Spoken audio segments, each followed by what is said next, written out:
கர்த்தருடைய பரிசுத்த நாமத்திற்கு ஸ்தோத்திரம் உண்டாவதாக. இன்றைய ஜீவ வார்த்தை நிகழ்ச்சியை கேட்டுக்கொண்டிருக்கும் அனைவரையும் கர்த்தருடைய பரிசுத்த நாமத்தினால் வாழ்த்துகிறேன், ஆசீர்வதிக்கிறேன். இன்றைய தின தியானத்திற்கு தேவன் கொடுத்த வேத பகுதி அது யோவான் எழுதின சுவிசேஷம் 6ஆம் அதிகாரம் 37ஆம் வசனம். யோவான் 6:37. பிதாவானவர் எனக்கு குடிக்கிற யாவும் என்னிடத்தில் வரும், என்னிடத்தில் வருகிறவனை நான் புறம்பே தள்ளுவதில்லை. இன்றைய தினம் பிதாவானவர் குடிக்கிற யாவும் என்னிடத்திலே வரும்னா, பிதாவானவர் யாரை கொடுத்திருக்காரு? அவர்கிட்ட நம்மளை தான் சிருஷ்டித்து இயேசுவின் கருத்துல நம்மளை ஒப்புவித்திருக்கிறார்.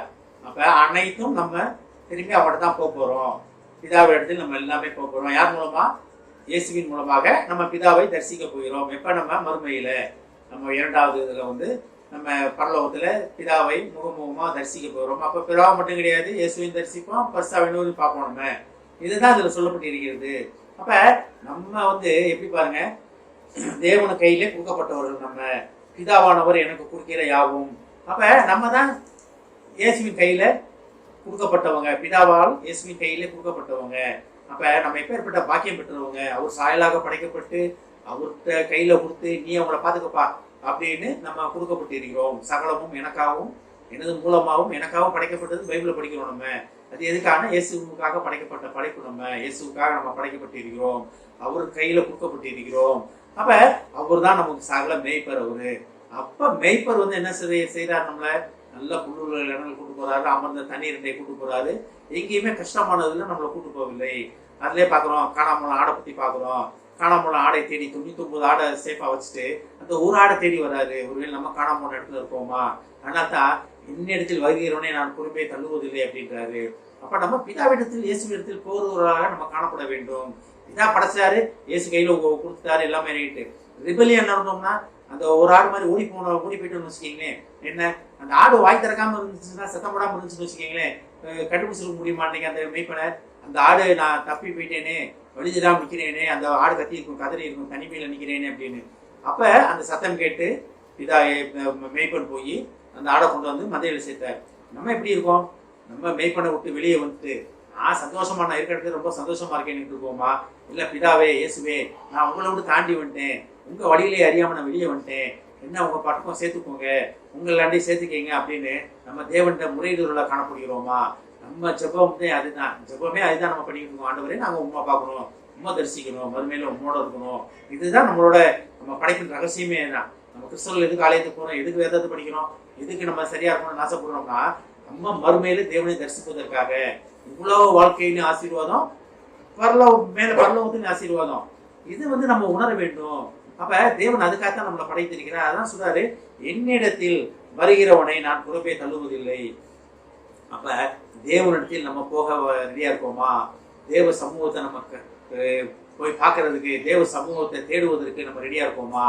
இல்ல நம்ம இஷ்டப்படி நம்ம நோக்கத்துக்கு நம்ம ஓடிக்கொண்டு இருக்கிறோமா?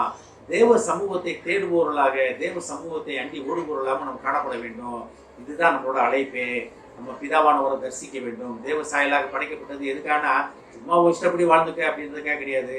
ஒருவேளை நிறைய பேர் கிறிஸ்தவர்களே, நிறைய பேர் இதெல்லாம் பிதாலாம் கடவுள்லாம் கிடையாதுங்க, இருக்க வரைக்கும் சந்தோஷமா இருந்துட்டு போவோம், நம்ம செத்ததுக்கு அப்புறம் நரகம் இருந்தா என்ன, இல்லாட்டி என்ன, இப்போதைக்கு இருக்கும்போது சந்தோஷமா இருப்போம் அப்படின்ற எண்ணத்துல நிறைய பேர் இருக்காங்க. அதாவது உண்மையை அறிந்த மக்கள். உண்மை அறியாத மக்கள் அவங்க தப்பிச்சுருவாங்க. அவங்க அந்த கடைசி நேரத்துல ஆண்டவரே, எனக்கு தெரியாத ஆண்டவரே, இல்ல அதுக்கு தெரியாத ஆண்டவரேனா, ரைட்பா, நீ மன்னிக்கப்பட்டேன், உள்ள போ அப்படின்றாரு. ஆனா சத்தியத்தை தெரிந்து கொண்டு கேட்டு அதன்படி நடக்காத நமக்கு நியாயத்திற்கு ரொம்ப கொடூரமா இருக்கும். அப்ப அதுல பாருங்க, பிதாவானவர் ரொம்ப அழகா இருக்கு பாருங்களேன். பிதாவானவர் எனக்கு குடிக்கிற யாவும் என்னிடத்தில் வரும். அப்ப தேவன் இயேசுவின் வாயிலிருந்து வர வார்த்தது. பிதாவானவர் அவருக்கு கொடுக்கப்பட்டது யாரு? நம்ம தான். அதை நம்ம விசுவாசிக்கணும். நம்ம பிதாவின் இயேசுவின் கையில ஒப்படைக்கப்பட்டு இருக்கிறோம். இயேசுவின் கையில் உள்ள ஆடுகள் நம்ம, அவர் மந்தையில் உள்ள ஆடுகள் நம்ம. அப்ப அவரோட சொல்படி கேட்கணும். ஆடுகள் என்ன, ஆடுகள் என் சத்தத்தை கேட்குதுன்னு யோவான்ல படிக்கிறோம் நம்ம. அப்ப நம்ம தேவ சத்தத்தை கேட்கிறவர்களாக காணப்படுகிறோமா? ஏன்னா என்னிடத்தில் வருகிறவர்கள் நான் புறம்பே தள்ளுவதில்லை அப்படின்னு தேவன் சொல்றாரு. அப்ப நம்ம ஒரு சத்தத்தை கேட்கணும். சத்தம் என்ன சத்தம்? நீ என்னுடையவன், நான் உன்னை பேர் சொல்லி அழைத்தேன், நான் உன்னைக்காக அநேக காரியங்கள் வைத்திருக்கிறேன், அநேக அடையாள அற்புதங்கள் நீ செய்ய போற, ஓ மூலமா மிகப்பெரிய காரியங்கள் நடக்க போகிறது, தேசமே ஓ மூலமா அசைக்கப்பட போகிறது, உலகத்துக்கு ஒளியாக நீ இருக்க போற. இதுதான் தேவன் நம்மகிட்ட சொல்ல ஆசைப்படுகிற காரியம். நம்மகிட்ட தேவன் வேற எதுவுமே எதிர்பார்க்கல. அவர் சாயலாக படைக்கப்பட்ட நம்ம அவர் வல்லமையால் நிரம்பி அவர் செய்த காரியங்களையும் அவர் செய்ததுக்கு மேலான காரியங்கள் செய்வது தான் தேவனோட பிரியம்.